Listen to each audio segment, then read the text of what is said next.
आणि आता बातमी उद्धव ठाकरेंची। अंगणवाडी सेविकांच्या संपातून उद्धव ठाकरेंनी शिंदे सरकारवर हल्लाबोल केला। सरकार बनवण्यासाठी खोके आहेत पण आशा ताईंसाठी पैसे नाहीयेत अशी टीका ठाकरेंनी केली। कर्मचाऱ्यांच्या संपातून किंवा मोर्चातून ठाकरे कशा प्रकारे टायमिंग साधत आहेत पाहूया।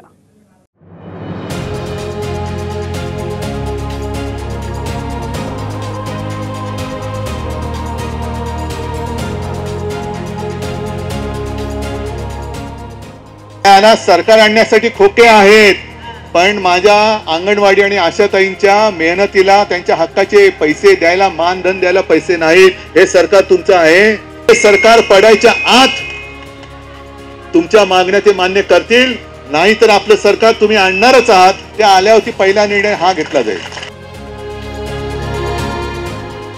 मुंबईतल्या आझाद मैदानातल्या अंगणवाडी सेविकांच्या संपातून उद्धव ठाकरे यांनी सरकारवर हल्लाबोल केला।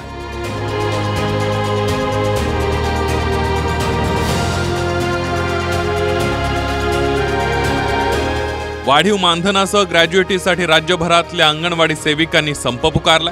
या संपाला उद्धव ठाकरेंनी पाठिंबा दिलाय आणि सरकार पडण्याआधी निर्णय घ्या, नाहीतर आम्ही सत्तेत आल्यावर निर्णय घेणार असं उद्धव ठाकरे म्हणाले। आणि सरकारमध्ये जर जरा जरी काही संवेदना असेल तर हे सरकार पडायच्या आत तुमच्या मागण्या ते मान्य करतील, नाही तर आपलं सरकार तुम्ही आणणारच आहात। त्या आल्यावरती पहिला निर्णय हा घेतला जाईल। पाठिंबा काय आहे? उद्धव ठाकरेला पाठिंबा देऊन काय इफेक्ट होणार मला तुम्ही सांगा। उलट सुटणारा प्रश्न सुटणार नाही, मी तुम्हाला आत्ता सांगतो। त्याने अपशगुन करू नये, जाऊ नये। कोण विचारतोय त्याला? आम्ही नाही कोण विचार। डुबणाऱ्या जहाजात बसलेला माणूस डुबतोय आता पायी दिसत नाही, आता केस कुठेतरी वर दिसतात पाण्याच्या वर, डुबणार। आता कोणाला पाठिंबा दिला तो मला समजा डुबला। यांच्याकडे जाहिरातीवरती उधळायला पैसे आहेत। या सरकारला काय सरकार म्हणतात? अरे जरा मोठ्याने बोला ना। खोके सरकार। मैं सरकार आणण्यासाठी खोके आहेत पण माझ्या अंगणवाडी आणि आशाताईंच्या मेहनतीला त्यांच्या हक्काचे पैसे द्यायला मानधन द्यायला पैसे नाहीत। हे सरकार तुमचं आहे। अहो, ज्यावेळेला आपण सत्तेत असतो त्यावेळेला 1 रुपया सुद्धा वाढवला नाही। येऊन भेट घेऊन काय अर्थ आहे? शब्दाच्या बुडबुड्यांना काही अर्थ नसतो। आम्ही मार्च महिन्यामध्ये निदान 20% पैसे तरी वाढवले। त्यांना वाटलं पाहिजे की आपण सुद्धा वाढवायला पाहिजे होते। आपण काही करू शकत नाही पण नुसतं येऊन भाषण करण्यामध्ये काय अर्थ आहे? आणि म्हणून मला काही त्यांच्यावर टीका करायची नाही। ते ज्येष्ठ आहेत, त्यांनी त्यांच्या मनाला वाटलं ते केलं, परंतु ज्यावेळेला सत्तेवर होते त्यावेळेला मात्र काही केलं नाही, ही वस्तुस्थिती आहे। अंगणवाडी सेविकांची प्रमुख मागणी ही वेतनाची आहे। अंगणवाडी सेविकांना महिन्याला 10,000 इतकं मानधन आहे। मिनी सेविकांना 7,200 आणि मदतनीसांना मानधन आहे 5,200 इतकं। आता त्यांची मागणी महिन्याला 26,000 रुपयांची आहे आणि मदतनीसांना 20,000 रुपये वेतन द्या असं सेविकांचं म्हणणं आहे। आता या अंगणवाडी सेविकांच्या संपात उद्धव ठाकरेंनी ही उडी घेत सरकारवर टीकास्त्र डागलंय। नुसतं जाहिराती बघायच्या, गुटगुटीत मंत्र्यांचे फोटो बघायचे आणि सुदृढ भारत। गुटगुटीत मंत्री म्हणजे भारत सुदृढ नाही, महाराष्ट्र सुदृढ नाही। आरोग्यमंत्री सुदृढ असतील खेकडे खाऊन, पण खरा जो भारत आहे त्याला सुदृढ करण्याचं काम तुम्ही करता। पण मला आता इथे राजकारण आणायचं नाही किंवा धर्मकारण आणायचं नाहीये, पण तुमची सेवा करून घेऊन सुद्धा अगदी तुम्हाला लक्षात असेल तेव्हा आम्ही युतीमध्ये होतो, देवेंद्र फडणवीस मुख्यमंत्री होते आणि तुम्हाला ते मेसमान काय कोणता लावणार होते काय नाही, आणि मी सांगितलं तर याद राखा, एका जरी माझ्या भगिनीला केसाला धक्का लागला तरी मी सरकार पाडून टाकेन। आताच जे काही 3 बागडं सरकार जुळलेलं आहे, तंगड्यात तंगडं तंगड्यात तंगडं, खेकडा बरा खेकडा तरी सरळ जाईल करायची, पण सरकार नाही सरळ जाणार। 26,000 इतक्या वेतनासह अंगणवाडी सेविकांच्या इतर मागण्या नेमक्या काय आहेत तेही पाहूया।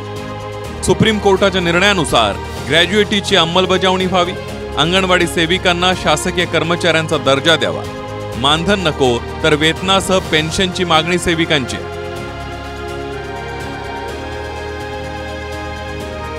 एकात्मिक बाल विकास सेवा योजनेअंतर्गत महाराष्ट्रात अंगणवाडीतील 553 प्रकल्पांतर्गत 97,475 अंगणवाडी सेविका आहेत, 13,011 एवढ्या मिनी अंगणवाडी सेविका आहेत, तर मदतनीसांची संख्या ही 97,475 इतकी आहे. काही दिवसांआधीच नागपूरच्या अधिवेशनात राज्य सरकारी कर्मचाऱ्यांच्या संपातही उद्धव ठाकरेंनी भाग घेतला होता. जुन्या पेन्शन योजनेला पाठिंबा देत सरकार आल्यावर जुनी पेन्शन देणार असा शब्द उद्धव ठाकरेंनी दिला. आता तसाच शब्द त्यांनी अंगणवाडी सेविकांना सुद्धा दिला. गद्दारांनी गद्दारी करून आपलं सरकार पाडलं.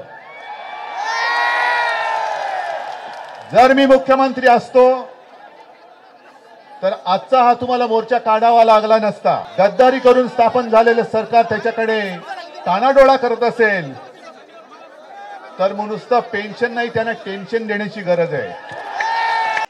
मी नागपूरच्या अधिवेशनाच्या काळात तिकडे नागपूरला होतो.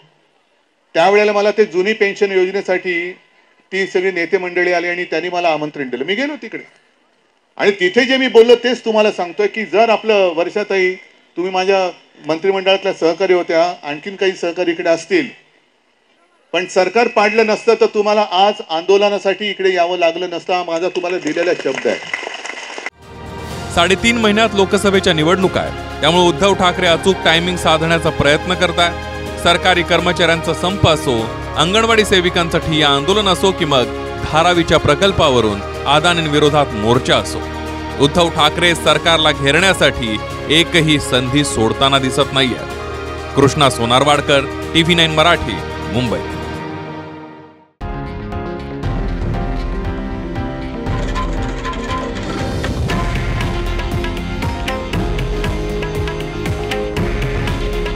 हे आहे देशातील नंबर 1 न्यूज नेटवर्क आणि आपण पाहत आहात TV9 मराठी.